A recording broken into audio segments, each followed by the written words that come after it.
It's the Opperman Report. And now, here is investigator Ed Opperman. Okay, welcome to the Opperman Report. I'm your host, Private Investigator Ed Opperman.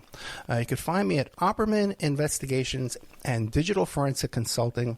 If you just contact me through my email, oppermaninvestigations@gmail.com. Also, too, if you like the show, be sure and check out our Patreon. I've been putting a lot of exclusive content up on the Patreon. Of course, everything you hear Monday to Friday on AM/FM radio, you could find at Patreon with all the commercials cut out. But there's a lot of exclusive content there. An interview I did with May Pang, John Lennon's ex-girlfriend. A report I did about this prison break back in Las Vegas, Nevada. Just the official story is just so bizarre and so ridiculous. I had to put it up there. But when I read it, I just couldn't believe what I was reading. And then I did a show about Art Bell and Melrose Hole, and how I knew the guy who wrote Melrose Hole and that character there. So all kind of great content. I just did an interview with Chuck Ocelli. He interviewed me, as a matter of fact, and we put that up there at Patreon, too, as well, the Opperman Report Patreon. Check out my TikTok, Ed Opperman at TikTok. I'm really trying to build up the TikTok. I'm getting all these messages from people on TikTok telling me how much they enjoy it, and, hey, how can I find the show from the TikTok? So I'm telling them the show first. Hey, find the TikTok. And then in the notes, you can tell people, in the comments, you can tell them how to find the show. Our archives are free at Spreaker.com. Go to Spreaker.com and do a live show there Friday night, 8 p.m. Eastern Standard Time. There's a chat room. You get an email notification when we put up new content. I'm doing a follow-up show on that train derailment in East Palestine, Ohio, because you're going to be shocked when you hear what I'm hearing here. I'm talking to Jamie Wallace. She lives down there, and she's part of this group here, Unity Council for the East Palestine Train Derailment. You can find them on Facebook at Unity Council for the East Palestine Train Derailment. They're on YouTube at EP Unity Council, and on all social media, if you look for the hashtag EP Unity Council, you can find all their content they're putting up on Twitter and Instagram, on TikTok, trying to draw attention to the situation down there because they're not getting any help. They're not getting any attention from the federal government. We were just talking off there about how Biden's over there visiting Israel and Ukraine, but he hasn't stepped foot in East Palestine to speak to his own citizens there, many of whom probably voted for him. Jamie Wallace, are you there? I'm here. Thank you for having me today. No, thank you so much. Before we get into this whole story about East Palestine, tell us about yourself. Who is Jamie Wallace?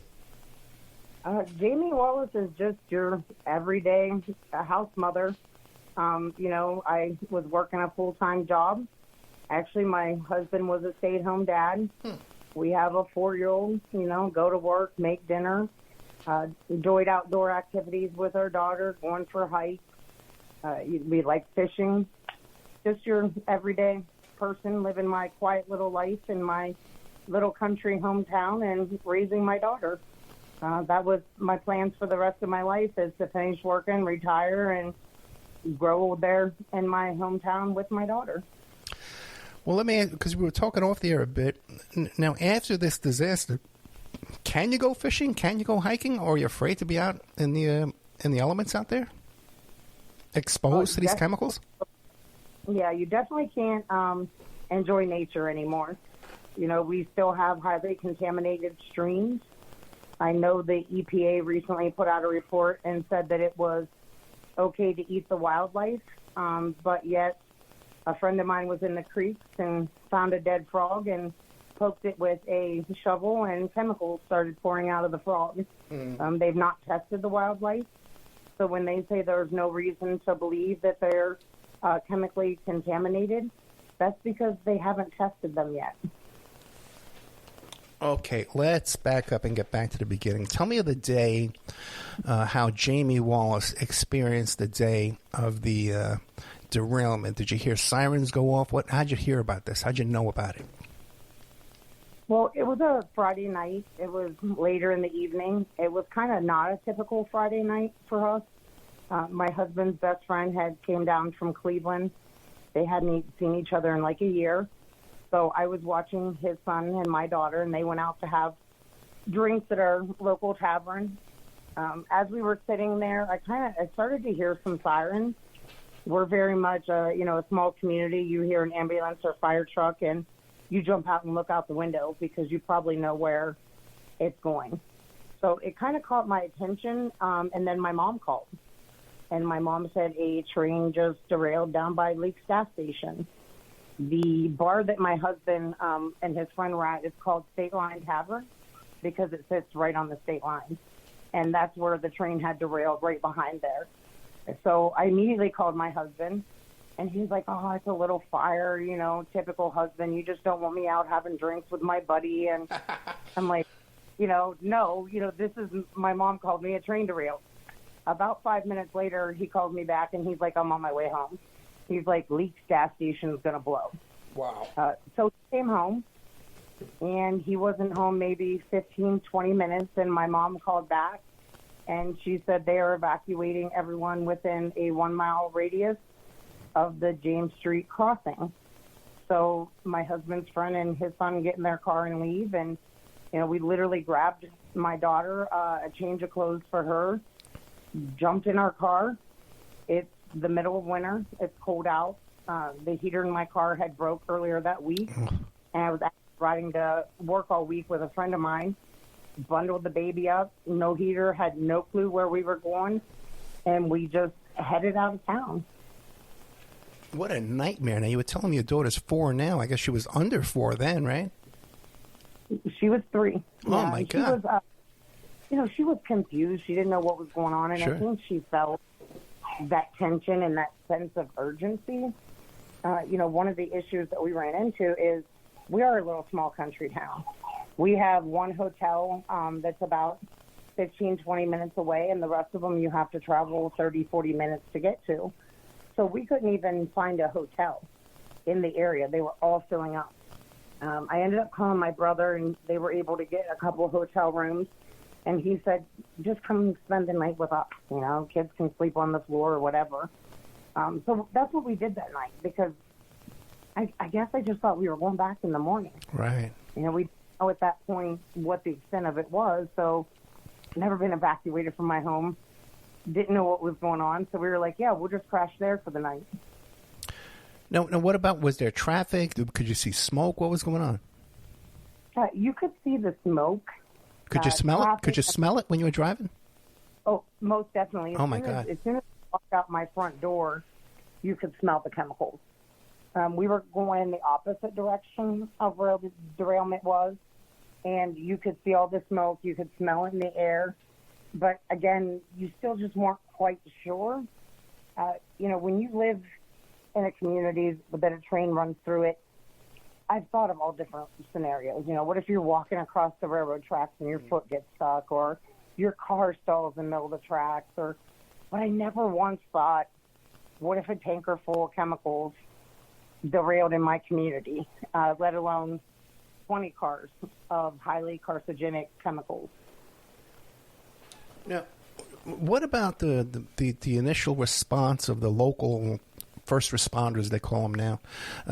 Were you getting updated, notified on the radio, or how were you being notified on what to do and where to go? No, we had police officers that were going door to door. Wow. Telling people that they needed to evacuate. We found out since then that our firefighters were being told there was malt liquor on the train and to treat it like a fire, like a house fire. Yeah. There were 68 different fire departments that responded, and at no fault of their own. They sprayed hundreds of thousands of gallons of water onto those chemicals right next to our creek. Right, so that would make it wash into the creek, made it worse, yeah. Yeah, they didn't even know what they were dealing with. So, like I said, at no fault of their own, there just was not a whole lot of communication from anyone. As far as our city government, they posted something on Facebook. Wow. Evacuating, but a lot of the residents didn't even know that they needed to evacuate, didn't know that the derailment had happened, in particular in PA. PA is often forgotten about. This literally happened, like I said. The bar my husband was at is called State Line Tavern because it sits on the state line. You could literally throw a rock into PA. So PA residents were really left in the dark. What is PA? I've never heard that before. Pennsylvania. Oh, Pennsylvania. Is that close to Ohio? I had no idea. No way. Is it? Yeah, we're right on the, actually where we live, it's in the tri-state area. So we, like I said, literally East Palestine borders Pennsylvania. Huh. And then also about 10, 15 minutes south of East Palestine is the panhandle to West Virginia.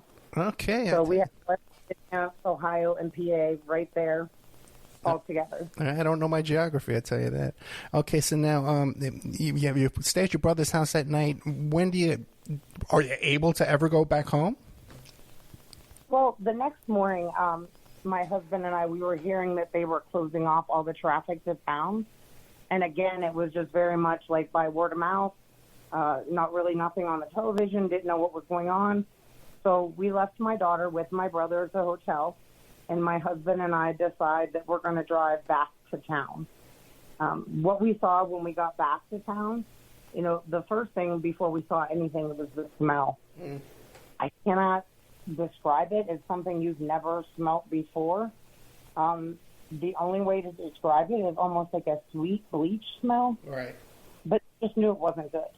You could see the smoke coming off of the train because it was still on fire, but it was the strangest smoke I've ever seen. It wasn't like, smoke blows up and it kind of blows away and kind of billows. It was just like hovering over the community, and it was like this greenish-colored smoke. It was almost like fog, and you just knew it didn't look right. There was something wrong. You just felt that in your gut. So we went back to my brother's hotel room. We ended up booking a hotel that we found in West Virginia. It was only about 20 minutes away from East Palestine. And Jamie, you broke up. Can you hear me? Jamie?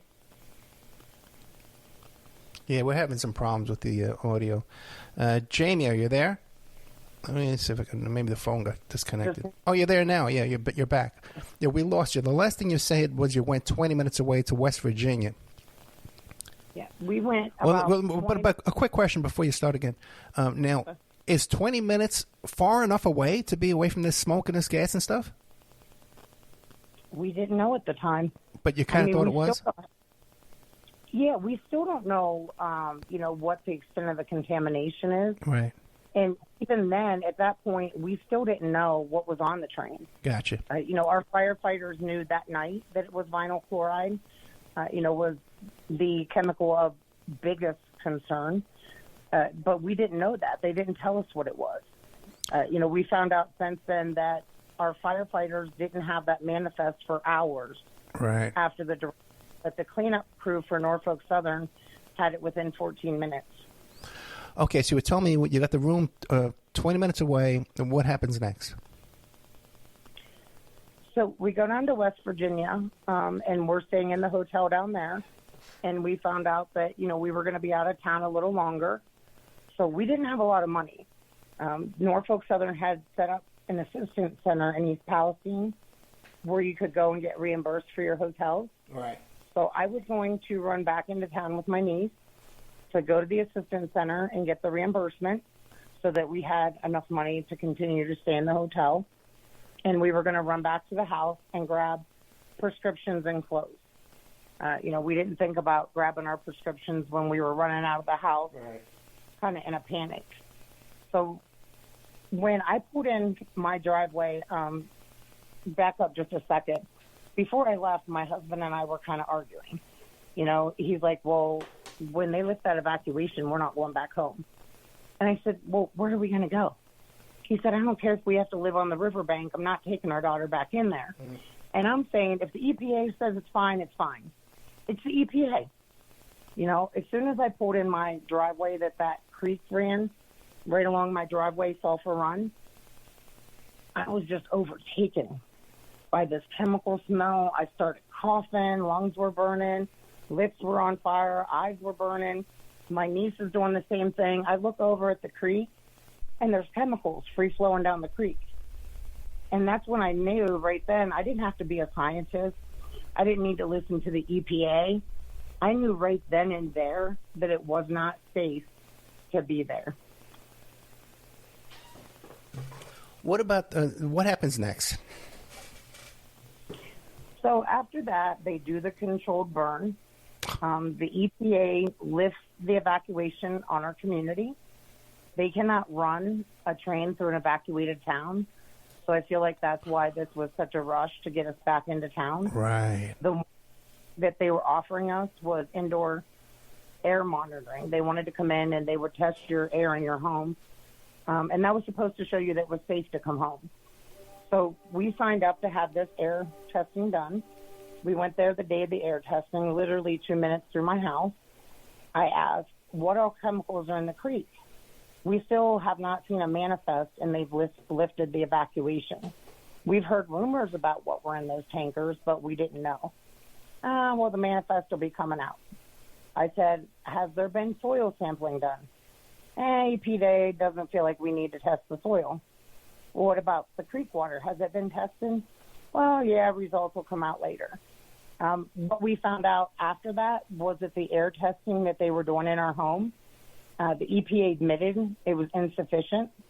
Their machines could only pick up emergency levels, not unsafe levels. So basically, you weren't going to drop over dead when you walked back in your house. Wow. So virtually no testing had been done, and they lifted that evacuation. Well, me being the loudmouth, redheaded Italian that I am, I kind of threw a fit, and I said, I want the railroad to come down and look at my house. My house is 5 steps to the embankment of Sulphur Run from my front door. My basement is 5 steps to the embankment, to the Sulphur Run Creek, which was the most highly contaminated creek. I'm not a scientist, but I know that creek water goes from 4 inches to 4 feet in a good rain, and with all those chemicals in it, that was going to leach right into the soil and into my basement. So the railroad agreed to have someone from CTEH, which is the company that was hired by Norfolk Southern, come down and look at my house. When he came down, he saw just some moisture, probably less than 12 inches wide, coming down my basement wall that faced that embankment. And he said that if that contaminated water puddled, it would off-gas, and it would create, health issues. It could be harmful to our health. It could even be fatal if it built up enough. So the day after that, which was February 15th, my birthday, the railroad called that morning, and they said, hey, let's get you out of there. Do you guys rent? Do you own? I said, we just rent. Okay, well, we'll get you another place and replace whatever you need replaced, and how much money do you want? And I said, well, let me think about this. I don't even know, what I need to replace. I don't know anything yet. So we could have taken that money and took off, but that's not the people my husband and I are. I had 47 immediate family members that live in that 1 mile zone. Everybody's kids that have called me Aunt Red their whole life, all my friends. And I knew if they weren't just wrong about our house. It didn't just happen that they were wrong about one house, and I happened to be the person that threw a fit. So that night was our first town hall meeting. Norfolk Southern pulled out of it. They said that they feared for their safety, but the EPA was there, first responders were there, politicians, local politicians, federal politicians, they were all there. Everyone's saying that no houses are found to be contaminated, everything's fine. And I take the microphone and I tell them my story. I was kind of rushed off of the microphone by our federal representative. He said, put your name and number on this privacy form and I'll get back to you. I even told him I had a video. Not one single person in that room ever called me back. Now, you would think that there would be a rush of attorneys rushing into town to sign up every citizen in that town for lawsuits against everybody. The railroad, the chemical manufacturers, the city, the state, everybody, right? Is that going on?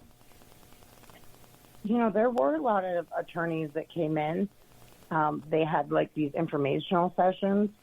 But I'm going to be completely honest. I didn't go to those. I'm still not signed with an attorney. I do have my Juris Doctor degree, so I know that we have 2 years to sign up for the lawsuit. Yeah.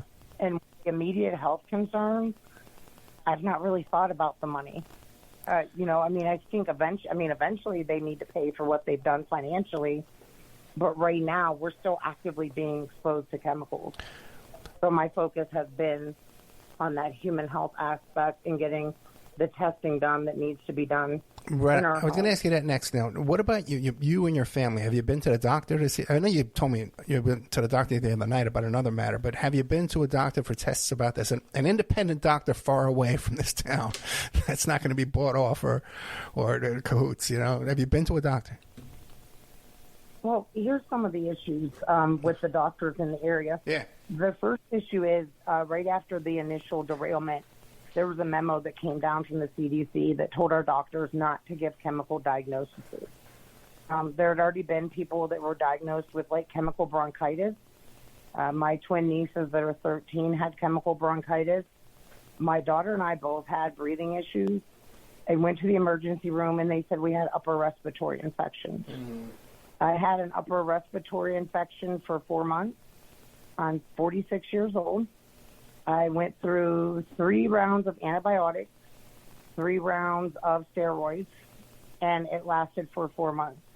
I have never in my life had an upper respiratory infection that lasted that long. I know what an upper respiratory infection was, and this was something a lot more than that.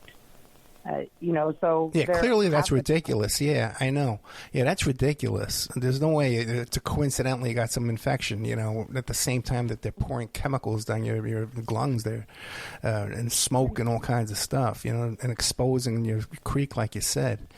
But okay, so if the local doctors though are in the bag, can't you bring in outside doctors or go to another city or something like that and just don't tell them what's going on, just get an examination?